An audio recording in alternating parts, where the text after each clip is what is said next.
స్వామి చెప్పండి, ఇప్పుడు బంగ్లాదేశ్లో హిందువులపై దాడులు జరుగుతున్నాయి, వాటికి ఇక్కడ మనం నిరసన తెలపడం వల్ల ప్రభావం ఉంటుందా?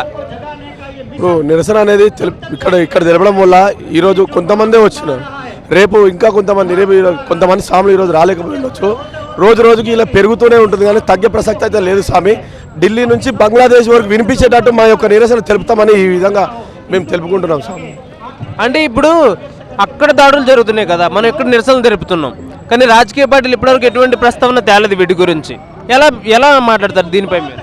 ఇప్పటివరకు అయితే రాజకీయ పార్టీలు ఏ పార్టీ కూడా మాట్లాడలేదు. కానీ ఈ నిరసన రోజు రోజుకి ఉధృతం కావడం వలన ప్రతి ఒక్క పార్టీ కూడా దిగి రావాల్సి వస్తుంది.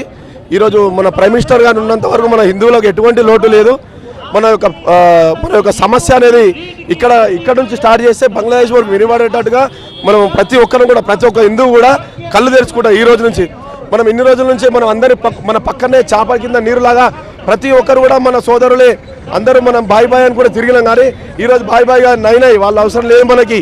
ఈరోజు ఎంతో మంది కూడా హిందువులు కళ్ళు తెరుచుకోవాల్సిన ఉపయోగం ఉన్నాయి. ఈరోజు ప్రతి ఒక్క హిందువు కూడా కళ్ళు తెరవాల్సిన రోజు ఉంది.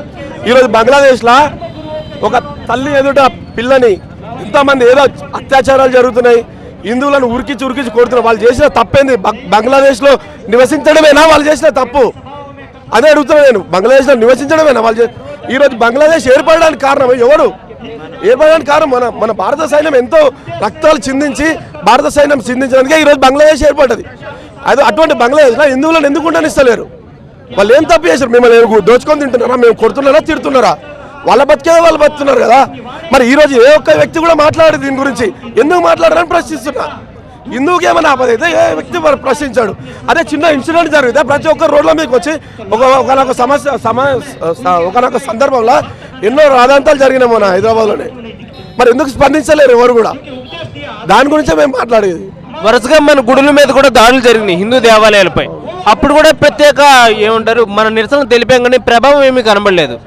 దోషులు ఎవరు శిక్షించాల? దాని మీద ఏమంటారు? దానికి నేను చెప్పేది ఏంటంటే స్వామి, ఇప్పుడు హిందూ గుళ్ళ పైన దాడులు జరగడం అనేది కొన్ని అసాంఘిక శక్తులు మన హైదరాబాద్లోకి ఎంటర్ అయ్యి మన రాష్ట్రంలోకి ఎంటర్ అయ్యి కావాలని మనం ఏదో చేద్దామని కావాలని ఇలా గుడుల మీద దాడులు చేస్తున్నారు. కానీ ప్రతి ఒక్కరు తప్పు చేసిన ఎవరైనా సరే మనకు న్యాయస్థానం అనేది ఒకటి ఉంది, మేము దాన్ని నమ్ముతున్నాం. ఒకవేళ అలా జరగని పక్షంలో మేమందరం కూడా రోడ్డుపైకి వచ్చి దేనికైనా సిద్ధపడతామని కూడా మేము ఈ సభ ద్వారా తెలియజేసుకుంటున్నాం. కానీ కేవలం హిందువులపైనే దాడులు ఎందుకు? ప్రతి చోట అటు బంగ్లాదేశ్ కానీ ఇక్కడ కానీ ఎక్కడైనా కానివ్వండి హిందువులపైనే దాడులు ఎక్కువగా జరుగుతున్నాయి, ఎందుకంటారు? ఆమె హిందువులు ఏంటంటే ప్రతి ఒక్కరు కూడా మనకి ఎందుకులే గొడవలు ఎందుకులే అనుకుంటా పోతున్నారు. అందులో ఒకటి మనము హిందూ అనేటోడు ఏం చేస్తాడంటే ప్రతి ఒక్కరిని చేరదీసే గుణం. మన ధర్మంలో ఏముందంటే అందరూ మన వాళ్ళు అందరూ మంచిగా ఉండాలి. First of all we are all are Indians అలా అనుకోనే మనం పోతున్నాం. కానీ వాళ్ళు దురుద్దేశంతో ఉన్న సంగతి మనకు తెలుస్తలేదు కదా. ఇప్పటికైనా తెలుసుకోవాలి. ప్రతి ఒక్క హిందూ కన్ను తెరుచుకునే సమయం వచ్చింది స్వామి. ఈరోజు చిన్మయ్ దాస్ గారిని అరెస్ట్ చేశారు. చిన్మయ్ దాస్ ఏం చేసిండు? మొన్న బంగ్లాదేశ్లో వరద బీభత్సం వస్తే వాళ్ళు హిందువా క్రిస్టియనా ముస్లిం అని చూడలేదు కదా స్వామి. ప్రతి ఒక్కరికి భూ పెట్టిండు, ప్రతి ఒక్కరికి షెల్టర్ ఇచ్చిండు. ఎందుకు ఇచ్చాడు? కానీ మా ధర్మంలో నేర్పింది అదే స్వామి, మాకు అందరు మనుషులమే అని. కానీ ఇప్పుడు మనుషులం కాదు. ఇప్పటి నుంచి మేము కూడా కళ్ళు తెరుచుకుంటున్నాం స్వామి. మేము కూడా బంద్ చేస్తాం. మేము కూడా అన్ని చూసుకుంటున్నాం. ఇప్పుడు అలాంటి కార్యక్రమాలు కాకుండా చూసుకోవాలి. అందుకే హిందువుల మీద దాడులు జరుగుతున్నాయి కాబట్టి మేము కూడా ముందు పక్షాలు అనేది మా వాళ్ళు అందరు ఉన్నారు. వాళ్ళు ఎలా నడుస్తాం మేము కూడా అలాగే నడుస్తాం స్వామి. ఎలాంటి చట్టాలు రావాలంటే ఎలాంటి దాడులు జరగకుండా ఉంటాయి స్వామి? మెయిన్ ముఖ్యంగా సెక్యులరిజం అని అంతం కావాలి స్వామి. దాని మీద హిందువుల గుళ్ళ మీద దాడులు జరగడం మానేయాలి.